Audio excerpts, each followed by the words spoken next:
आपसे मैं कहने नहीं आऊंगा। आप एक कोई रिश्ता पकड़ लो, उस रिश्ते को मेरे कन्हैया से बना लो। जीवन में आपको पीछे मुड़कर देखना नहीं पड़ेगा। इस कथाओं को जीवन में उतारना ही हमारा परम धर्म, हमारा जीवन, हमारा मनुष्य जन्म लेने का फल है। नहीं तो कट तो रही है, बहुत सी बातों की तो लगभग कटी चुकी। अब दो चार माताएं तो केड़ी केड़ी देख रही मेरी तरफ। अभी आप 20 मिनट रुकिए, जलपान की व्यवस्था हो जाएगी। कहीं किसी मोड़ पर तो कथा को पहुंचाए। इस प्रकार से अपने भक्त की रक्षा की। आज अगली कथा में प्रवेश करते हैं। यहां तक दिति वंश चला। अब आपको अदिति वंश, कश्यप की 13 पत्नियों में ये दिति अदिति नाम की पत्नियां थी। इन्हीं का वंश आगे बढ़ा, अदिति का वंश हुआ। एक समय की बात है, इंद्र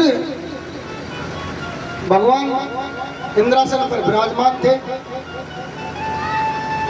इंद्र देवताओं के अधिपति थे, राक्षसों के अधिपति बलि हुआ करते। देवताओं के गुरु बृहस्पति जी हुआ करते, हुआ नहीं करते हैं, सॉरी। और राक्षसों के गुरु शुक्राचार्य जी थे। आज गुरु जी बृहस्पति जी इंद्र के यहाँ सभा में गए। उस सभा में अपने गुरु जी को देख करके ना तो इंद्र ने उनको आसन दिया,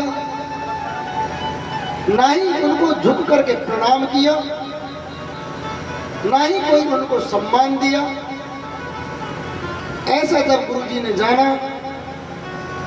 कि इंद्र को तो सत्ता का मोह हो गया है,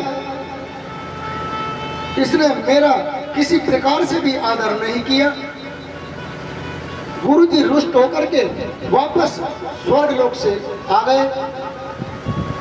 इंद्र को अचानक याद आई, अरे मैंने बहुत अनर्थ कर दिया।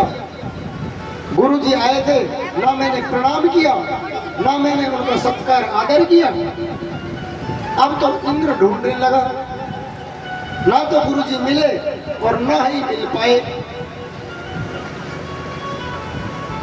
इस बात का पता राक्षसों को लग गया कि देवताओं के गुरु बृहस्पति जी और देवताओं में मनमुटाव हो चुका है।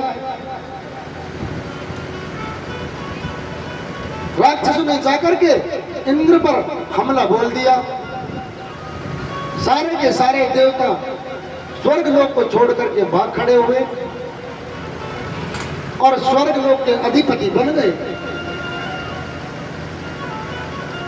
सारे के देवता जब कंदराओं में चले गए, कंदराओं में रहते रहते बहुत समय बीत गया। देवताओं ने मन में विचार किया कि ब्रह्मा जी के पास चला जाए और ब्रह्मा जी से हमारे इस कष्ट की निवृत्ति के लिए कोई मार्ग सुझाए। देवता मिलकर के ब्रह्मा जी के पास गए। ब्रह्मा जी से कहा, प्रभु हमसे ऐसा अनर्थ हो गया है, गुरु जी का अपमान हो गया और गुरु जी हमसे रुष्ट होकर के चले गए। इसका लाभ उठाते हुए राक्षसों ने स्वर्ग लोक पर अधिकार कर लिया है और हमको भगा दिया। आप हमें कोई मार्ग सुझाइए कि अब हम क्या करें।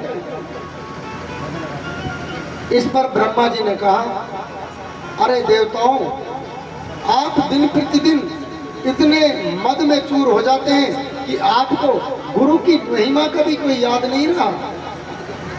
और जब कुछ हो जाता है तब आप कभी विष्णु जी के पास, कभी मेरे पास भागे चले आते हो। आप ऐसे मद में आते ही क्यों हो जो आपको मद का नुकसान हो जाए। अब आप जाइए, आप मेरी शरण आए हैं तो आप विश्व रूप के पास चले जाइए और उसको अपना गुरु बना करके एक यज्ञ कराइए। विश्व रूप का पिताजी का नाम था त्वष्टा और विश्वरूप की माता जी राक्षसों की पुत्री थी। इंद्र ने विश्वरूप को अपना गुरु बनाया और एक यज्ञ का आयोजन किया। यज्ञ का जब आयोजन किया, विश्वरूप के 3 सिर थे। यज्ञ चल ही रहा था, उसी समय